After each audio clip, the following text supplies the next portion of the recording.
We are live. Hi, everyone. I am here with Felix. Felix is, you're. Maybe you should introduce yourself. Who are you, Felix? Yeah, sure. Hi, I'm Felix. I played at the WTC soon for the German team number.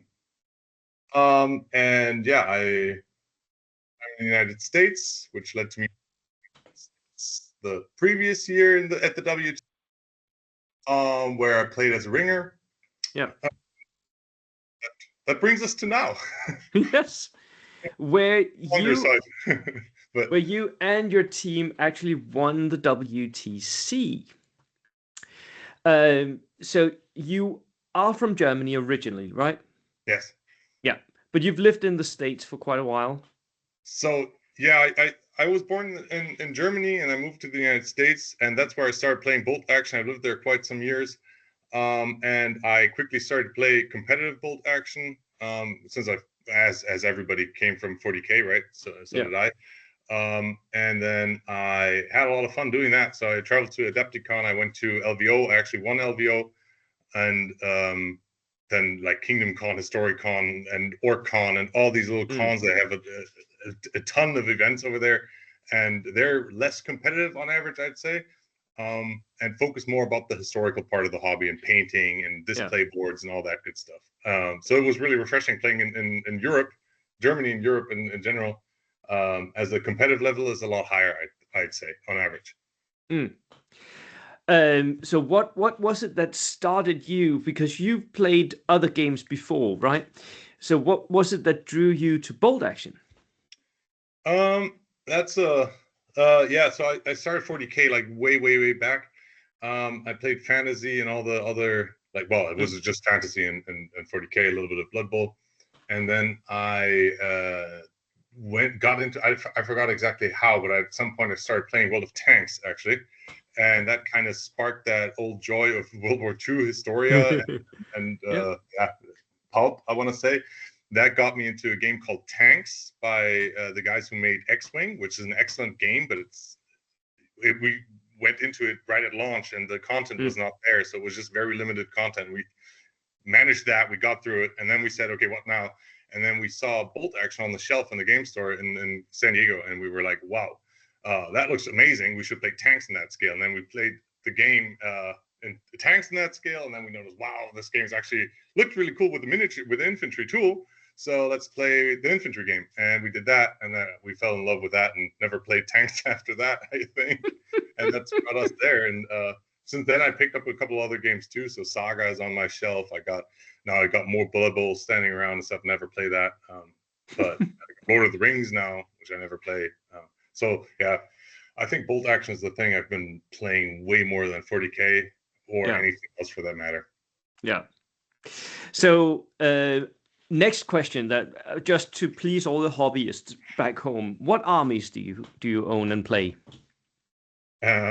I got a very large German army and a very large US army, which is actually 3 segments. So I got a airborne, an Marine Corps and GI army. Actually, the GIs are also split in Rangers and regular army. So I got a lot of that.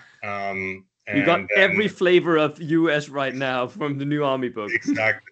I tend to win army boxes of the United States. Yeah. So that right now I got the Mount Currahee starter box from the WTC lying behind me. So I'm like, oh man, do I need another starter army of United States? But anyhow, so I got those two, and then I guess I got a Wolfenstein German SS force. So they're all like with leather mantles and like the gas masks and all that stuff. And I got like the robots and stuff.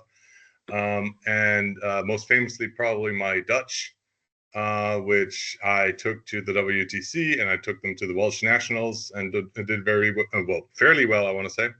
And I'd love to play them again, but sadly, V3 and the PDF hit them really hard. There's some maybe when the army books come out. Yeah, and I mean you can play them, but it's very I want to say very exploit heavy to play Dutch these days. Yeah. And for people who don't know back at home, for me, when I first met Felix, it was in Granada when we had the WTC down there, and you came in as a ringer and you did amazingly well. So it was like one of those where you meet someone completely new in my at least circuit of competitive players, and they're just so goddamn good. And then you came back for the German team and actually won the WTC. So, for me, it's the time I've watched your career in bold action go. It's just been woof, taken off. Do you feel the same, or is it has it been a long journey for you getting good at this game? I feel for me it's been a longer journey, obviously, because I started years back. I started at the top of V2, and I've played in the United States. I think that's the big. I noticed you cover US events now more and more. Yes, I try. I rely on people sending me stuff. So exactly. So the main thing is if you send me stuff, I will absolutely talk about it. But No, and I think that's maybe because people there play so casually, they don't know or care about competitive channels so much that they won't be in exchange with that. So I've been playing a lot before that. In the European scenes, those were, though, my biggest events. So before that, I played at a couple of German events, but German events tend to have a lot of house rules which, some like, some don't. I'm not too much about house rules. So I've not been attending as many as I may have had the chance to.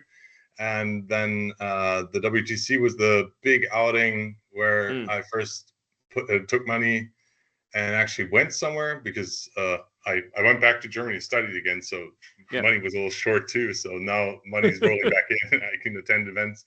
And the same year I went to Welsh Nationals and then took another break. And WTC and possibly another international event this year. So I think it's going all right, I want to say. I think so too. It's going pretty well. So let's talk about you and the German team. So obviously Thomas was the team captain this year. So how did you guys prep for this WTC? What did you actually do before the tournament? So we there was a little bit since especially we're two teams, right? We got two teams from Germany. Thomas was very graciously offering right off the bat, okay, I can do it because I've been to the WTC, and he's always been kind of the NCO. He knows what he's doing. Yeah, exactly. He's been there and he's done that. So he did that, and there was a bunch of people in the group, and then we kind of try to figure out how will we have, because there's no ranking in Germany, right? We use T3, but T3 is more of like how many events do you attend rather than how good are you. And then we try to figure out who goes in which team, and everybody was very casual about it, I'd say. So once we had the teams figured out, which was kind of like, hey, who has been to big international events? Okay, you've been, let's make a team. Boom. And then that's pretty much the criteria we had. And then so once we had the teams figured out, we started looking into lists, who has which lists. We actually, Sebastian was actually a great asset, I think, to both teams. On my team, the Sebastian Cox, who's a good friend of mine. He lives in the town next over, and he's like, he and I, we do a lot of data mapping, a lot of Excel sheets, all that kind of stuff. And we kind of made a table of like who played what army and what placings did you get at various events with yada yada yada, and kind of figured out who can play what army best and who has what armies available, because many people don't have more than one or two, right? So once we got that figured out, we had like a rough idea who plays which faction. We were, as you could probably tell from our list, we had some discussions about bringing partisans or United States to the gamble. We were very heavy into analyzing the missions, because the missions were pretty clear from the get-go and they didn't change very much. The list building changed tremendously, as you already probably pointed out elsewhere, where the list writing was heavily house ruled into the rule of two, where you could only bring each unit twice, right? Which I think is an excellent rule. But that changed our list a whole, like we essentially threw out all lists and rewrote them all. Yeah, we did as well. Yeah. Yeah, I figured every team did that, right? Yeah. And so we had all the new lists, and we, especially Sebastian and I, because we kind of like bounce ideas off each other. We would send in lists into our chat like on the daily, like, hey, what do you think of this list? And we would go down to, okay, this guy has a pistol, now he doesn't have a pistol. Like, oh, this Is guy that better? Right? Yeah. his hair combed to the left, and now he has like a ponytail kind of thing. Like, it was ridiculous. We got way too involved, and had a good time doing that. And then the other thing would be a lot of training, I'd say, as much as we could afford. I've multiple kids now, so for me, time is very limited, especially in person time. We had one training event, which we would have loved to have more, but Germany's also a pretty big country, right? It's difficult to get everyone in one place. There is a lot of traveling involved if you have to meet up for like live games. Yeah. Exactly that. So, but Thomas, he has a club right downstairs in his house. So we played there once, which was really cool. It was also great. We actually met Manuel there. At that point, he was still like, oh, I'm not going to play at the WTC. And he trained with us. And then he went actually to the WTC. Luckily, all our lists got thrown out after that. Yeah. So he didn't actually know. He didn't learn anything. No, but we played a lot of Tabletop Simulator. So Sebastian and I play a ton of Tabletop Simulator. Well, I want to say we played probably at peak one game every 2 weeks. So that's really high level for us. And then two guys. For people who don't know, you can actually play bolt action on Tabletop Simulator. It's actually kind of neat and pretty easy to do, although it does take longer than your average normal physical game. Exactly. So we actually started in Tabletop Simulator, and I know this will catch some flack, but we've been playing with chess clocks, especially during stuff like setup, you know, all this. Just to make sure that you're on time. Yeah. Exactly. And I know it's stressing some people out, but I've been to so many events where I'm just standing there, no dice, no nothing to do, and I'm looking at a guy with like 10 dice, thinking 30 minutes about every movement, and it's like, I get that, you know, that's a good part of the hobby. I really like that. If it's a Saturday afternoon, you know, like take 5 hours for a game, I'm down for that, right? Chat and shoot shit and whatever. But at a tournament, you really want to finish your games, right? Exactly. You don't want to hang there and just, well, we got to turn 3, that's it. Yeah. And I've seen that at tournaments, and I'm like, yes, me as well. At that point, you don't really get a result, right? Like, it's just like, okay, I got lucky turn 1, and then I'm going to slow play you until the game's over, or what? Like, shouldn't be the game. But so we use the chess clock. We play Tabletop Simulator a lot, and then. Were there any other missions that you trained more? Because there were a couple of the missions which I felt like, at least for me, needed quite a bit of thought process. So we had demolition, and we had 2 missions that had fog of war as well. So those are like, demolition is hard to win, and fog of war is chaotic. So. What did you do? So essentially we started with the mission that's the most difficult or most complex to understand, right?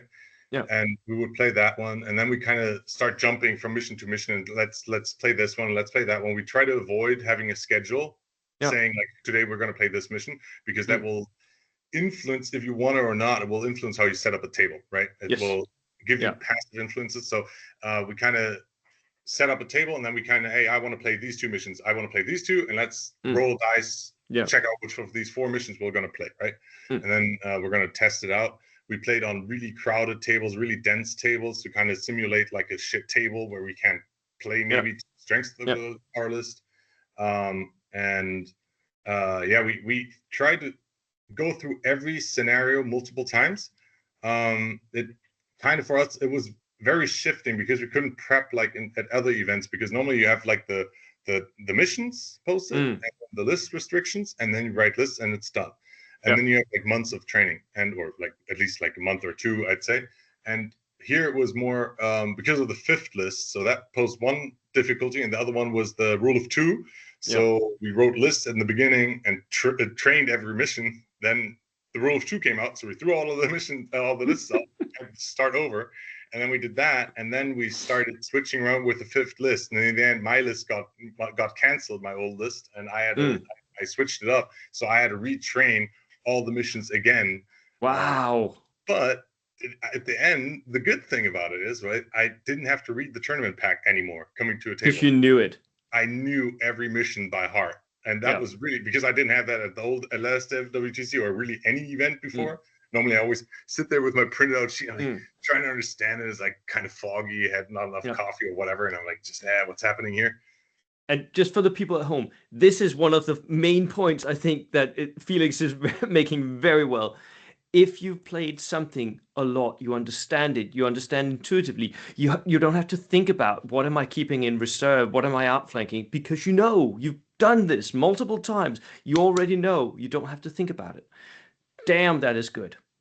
I also, to be honest, I have like a cheat sheet in my pocket where I wrote down for each mission, like, me as well, reserve, who's going where, and otherwise I think like I'm looking at my army, which I've looked 100 times at, right, and I'm like, I'm gonna maybe put him in reserve. I don't know, and then I'm gonna waste 20 minutes, so I just like have it written down. I don't even think about it. This is going reserve, whatever, you know. I do the same. It makes it much faster just having a plan. It does. And it's, So how did your team plan on using your fifth list? Because a lot of the teams did something very clever with that fifth list, where they brought them in for certain missions and then threw them out for certain missions. Yeah. So I think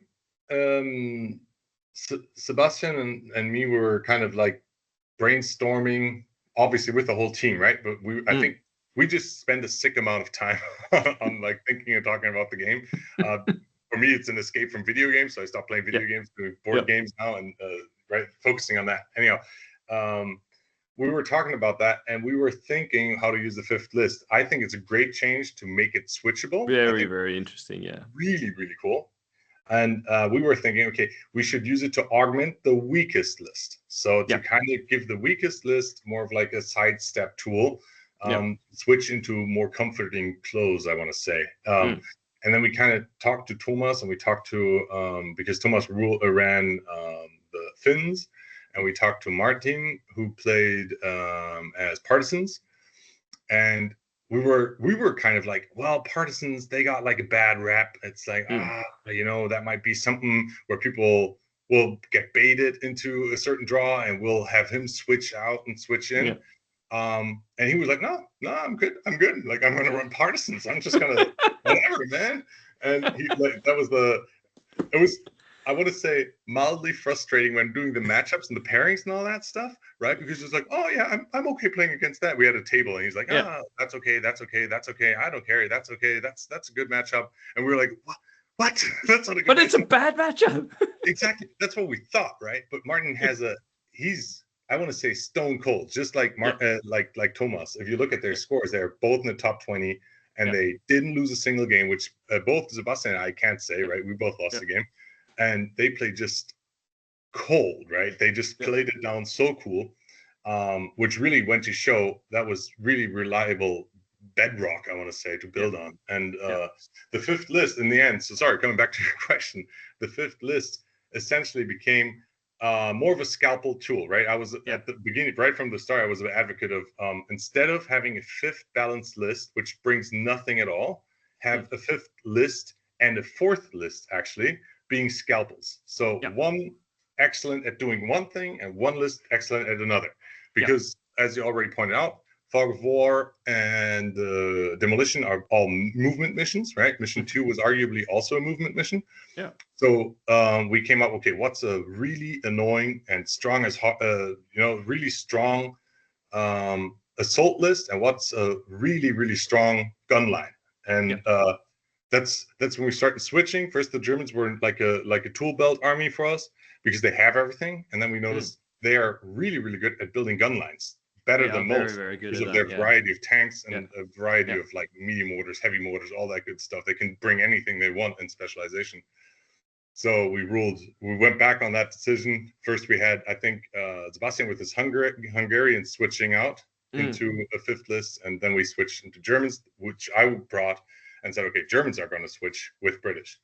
Yeah.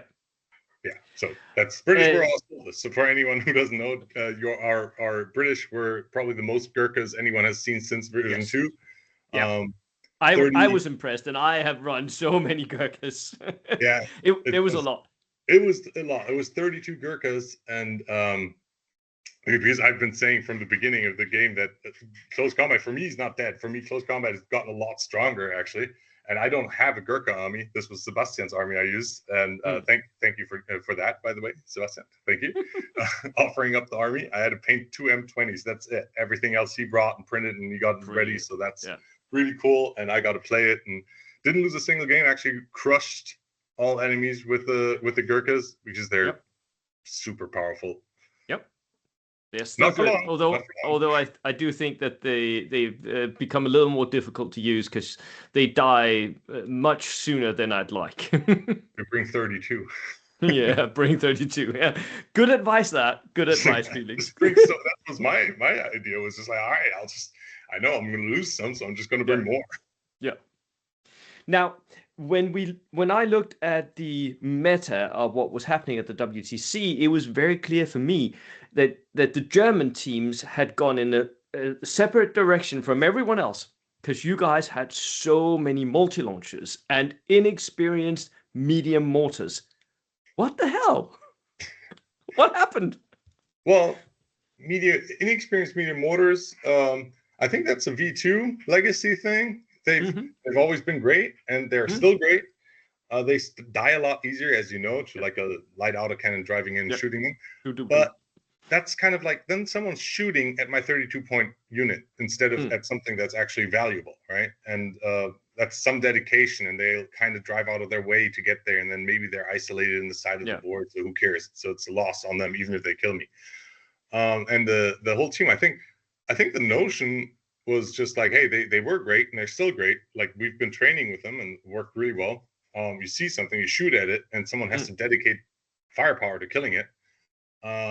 And multi-launchers, we were really confused that nobody brought them because like there was a nerf to 36 inches. I think there's a overcompensation movement in the meta. I think a lot of people see a rule and it says something like 36 inches and they immediately go to, oh, this is shit now. And they don't bother trying it. And it's like, well, 36 inches means if I deploy on my border edge, I can still shoot straight across the table. And if your army doesn't want to move, especially if you're in a corner of the table, you've got quite a lot of Usually you can place them at an angle, right? And you can shoot diagonally. And they're so dirt cheap. So I started with, for me, I brought Howling Cows actually, not Nebelwerfers, because obviously as a German I can, because as cheap as possible, and they rock. I mean, if they hit 2 times every other game or something, they're way more worth than anything else in my army because they just are so reliably killing stuff, especially in a 6-mission game or 6-mission tournament. And that's what they did. I think everyone who brought them was really happy about having them. And honestly, we were really confused about nobody else bringing them. It's like, what happened? I was playing Brits. If I could have taken a land mattress, I actually would. Yeah. Well, I mean, okay, that's maybe there's a caveat to set there. We saw a lot of forward artillery observers, right? That's like that's in a way a multi-launcher on steroids, right? It's more expensive, but it kind of hits like a very strong multi-launcher. That's what it does. Yeah. So exactly. We saw some of those. And they have many of the same effects. Yeah. Exactly. So they're actually they're actually more effective because even if they miss, they pin everyone. And people will scatter even further than they would scatter against the multi-launcher. Exactly. And it's usually harder to kill or deny an artillery strike than a multi-launcher. Yeah, much. So looking back, what do you think was like the MVP of your guys' lists? What was the most important tool that you had in the box? I would say... So Sebastian, as usual, Sebastian and I were talking after the event, kind of like looking over the list, and I think it's multiple aspects. It's not one single aspect.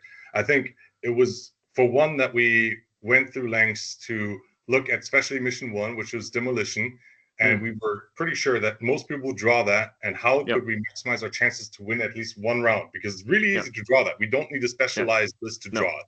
We need specialized lists to win it. That's why the Germans, for example, in the first draft had pioneers, Assault pioneers in it, with our veteran right and rolling on 2s. So that was one part, right? Having the specialized list, at least one that would reliably win every mission. Mm. But I think more importantly was in the end to have lists that could reliably draw every mission. Yeah. So if everyone draws and you have a strong core of players, then it just takes one odd win, right? Yeah. Like you only need to be lucky once instead of lucky every time, and that's really paid off for us. I actually looked at the individual standings before we talked just now, and I noticed that, and that's something I'd like to highlight for Germany 1 at least, that all 4 of our players, I think we're the only team that has that. We're in the top 20s of individual standings, and I think that means that the list is less important, but really what mattered was that there's 4 people who will usually not lose, I want to say, right? Yes. And that's really where it's at. So I think the biggest kudos goes to the 3 people who didn't get to switch. So I got to switch. It's easy for me. And I still lost. The other 3 guys didn't switch, and 2 of them never lost a game. And Sebastian got, he got a bad matchup in a Fog of War mission. But hey, that's really solid, because then it doesn't matter if no player always has to be on top. That's really, really good. I think that's really what pushed us over the edge, and that's, I think, what's Spain been doing for the last couple of years, because they hardly ever had a tournament where one player won everything. It's usually they usually drew or lost something, but everyone in their team was in the top 20. Contributed, yeah. I think that's what's really what has been so great about the Spanish team, and I agree that is potentially what was driving your victory at this WTC. I think you're absolutely on point with that. Did you actually go into some of the rounds, some of the games, thinking that this one I'm just going to play for a win, Thomas is going to win this, and I am going to play for the draw, or how was the thought process going into those matches? I know that for me, as I was a switchblade, right? I want to call it the switchblade. I was going into mission 1. I had to win it. I was really bummed out. I played against Lars, and Lars actually told us the day before playing that they're just all going to castle, and they're going to be happy with the draw against us. And I was like, shit, because obviously it makes a lot of sense, right? If they draw on the first turn, that sets them up makes way perfect better sense than a loss in the first round. And because drawing the game is so easy. So that's why I brought the list, which made it as hard as possible to draw against, because it's all Gurkhas. You can't just castle up, right? It's not going to work as well. But he just sniped my transports right turn 1 and dumped me out in front of like a huge ruin. And the objective was at the rear, and he had 2 tanks on the objective, 2 more tanks down the street. And I had no tanks. And I was like, oh, fuck, this is not going to go well. I was like leaning to the left and right. I was like, oh, shit, this is not going to go well. And everybody else was like, Scheiße. That's the one guy who has to win this, and Thomas was the other guy who should win it because he had Cal Carpaccio, but the guy who played against him knew that the Cal Carpaccio were coming, so he just walled them off. So that didn't work. And then luckily, I got very lucky during the later stages of the game and cut Lars down by charging him everywhere and then surviving some cool stuff. So I got lucky on that. And then mission 2 was the most difficult mission for me. So I can only talk for me personally, right? So mission 2 was the most complicated one to win from the mission itself, but I got multi-launchers carried me through that all the way. And then interestingly, then we noticed that nobody's losing anything, so there's no real point in pushing for the win. So just play secure, just play cool. And then it came down to mission 6. So the last one because we played against Spain 1 twice, right? Which was obviously the nemesis of bolt action. And game 4 we played against them, and game 6 again. And game 6 we knew we just had to draw. If we draw the game, we will win. So because at that point, Spain was the only nation that could possibly catch up to you, right? Exactly. We had beaten them in mission 4. So we were unbeaten, and they had 1 loss, and we were facing them in the finals again. So if we were to lose, then we would be exactly the same. We would have to look at the kill points. And we didn't know their kill points, obviously, so we couldn't see that. I think that's actually smart. Like otherwise, people could go more into detail and just draw more games. And I think it's actually smart of that the TOs withhold that information at the time. But we went in because we knew we could win the tournament by drawing. And everybody else did a great job at drawing, except for and I picked the wrong switchblade. I want to say I had to kill my kill point. Yeah, I picked my Germans, and I looked at the table. And I was like, I shouldn't go German because it was the top table, the first top table, right? Which was like this thicket of dense terrain. And I brought 5 tanks, which are artillery tanks with 5 artillery guns, and it's like, why? This is a dumb idea. And then I played against Achilles's Finns, and he like outflanked everything immediately because he could come in 12 inches from my back line. I'm like, well, I'm fucked. Sorry, I'm screwed, right? That's what happened, right? It's just like he whipped me good, and I just tried to run away around corners, was hiding all my stuff, and try to keep the kill count low because I knew if we lose, then the kill count will matter. So I was just trying to hide assets, but which is really hard if everything's inexperienced and single model units. So I just died everywhere, and didn't help that my shirkas ran off the table. My multi-launchers shot like 10 shots and didn't hit a single thing. It was like 10 shots and one target because he clustered up around one building, missed everything. I was like, I can't get my dice in to draw this. So, but you see, that's the thing about like really, really strong team averages. Like we had 2 draws, besides me, I lost 2 draws and someone won, which I was that's enough. Holy shit, this is done. Like, this is amazing. So I guess you losing a game. Yeah. So I think that it really is worth celebrating you guys and the victory you had there, because not only did you play the Spanish twice, but you also beat them. Which I've done the same, but we couldn't catch up to them. But you actually overtook them. That's amazing. It's so good. Finally, I'm kidding. Achilles, don't kill me, please. I'm kidding. See him coming. Yeah. True. Anyhow, I have some final questions, and that is, how do you get to be so good? If you were a newer player, a player who's just starting out in tournament play, what would your advice be for them right now? Well, that's good. I think nothing beats experience in the game. So just like with anything, you need to really know each unit. Like if someone says this is a Carpaccio unit, if you start reading the rules, you'll lose because you need to know the rules really well, like better than everyone else, because people will make so many mistakes. Like they will forget about something, they will stop doing this, they will not check for this and that. And so knowing the rules is really, really helpful. Like a common one is, I think, when you take the damage result 2 on a penetrating hit, which is tracked, that you don't go down. And many people don't know that. And obviously you tell them, right? Or like do dumb stuff. Yeah, exactly. But if you're like a new player and you don't know that, and you just think everything result is down, and your opponent doesn't know because many opponents don't know either, right? Then you go down and you lose that activation and stuff like that. So I think it's really important to know the rules really, really well, and then just play a lot, right? You have to just train and get really, really good at the game, get a really good understanding, and then get fast, I'd say. Because if you get fast and try to make fast decisions, you will get a lot more comfortable about making more like snap calls, and you'll notice, oh, that call is always wrong. Let's do something else, something right now. So do you also feel like sometimes you get to a point where you don't have to think about decisions? You've already made them, or you just feel that this is the right thing to do because your experience tells you that that's the way to do it? Absolutely. And I also feel insecure. So like when you have like move on missions, for example, that first turn takes me as long as anyone else, right? Because I have to really think about where I bring in every asset. Okay. And then once they're placed, every turn after that is going to take me like 5 minutes, because it's going to be, I have a priority list, right? This shoots, this shoots, this shoots, this does this, and it's just very, very simple to run down the list once it's all set in place.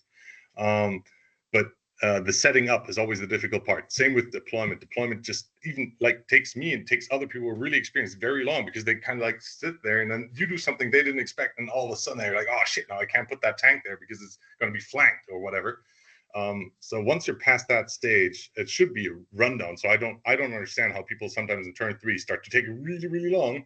You know, it's because it starts to matter. In turn 3, the casualties start mounting. Exactly. Of course. And if everything goes wrong, obviously you have to reconsider. But generally, like, you have like kind of like a playlist, and you also know what your enemy is going to do, right? Oh, he gets the first order. All right, that's going to be the company commander. That's going to be the quadruple snap two. That's going to be this. Yeah.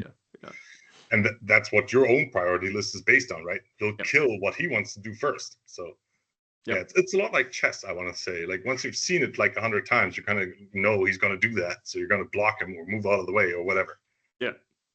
In that respect, I completely agree. It is a lot like chess, although I'm not a great chess player at all. But I know that at least Manuel has been a chess player before. So that is the thing. Anywho, thank you so much, Felix, for coming onto the channel and teaching us about how you win games. Because I'm on my trophy shelf here. I'm still missing one from the WTC. I've got a lot of bronze and silver, but not a golden one. So I still need to do that. But maybe next year in Denmark. Anywho. There you go. Yeah, I'm counting on it. I'd like to thank some people too. Go ahead. Obviously, my whole team, right? Like, so couldn't have happened without them, and really grateful to being part of that, because obviously it was not sure, because Thomas has never heard of me before that, and so it was really cool to get to be there, and thanks to everyone in my team, not just Thomas for captaining it, for Sebastian for training, and Martin Zeibel. So the fourth in the team actually was a 3D printer for us, so he printed a lot of stuff. It was really, really cool. And actually, Team 2 is awesome too, because they trained with us and we bounced ideas back and forth, and we exchanged our Excel tables and all that stuff. So it was really cool. It was really good team effort, and we always hung out, and it was good times at the event too. So maybe highlighting that too. The event was well run, was really, really fun. Yeah, and it's a great way to form this little community of friends that you're traveling with, and and you always meet the same faces, right? And it's really cool, especially with like 2 teams. You have like 8 people sitting around the table. Everybody's drinking beer and eating really expensive burgers and stuff.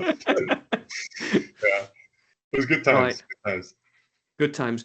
I hope to see you in Denmark next year, and maybe we can get a game as well. That would be cool. Absolutely. Right. I'd love to. I'm up for any challenge. I'm always happy to. So that was it from us today. Thank you all for tuning in, and we will see you another time.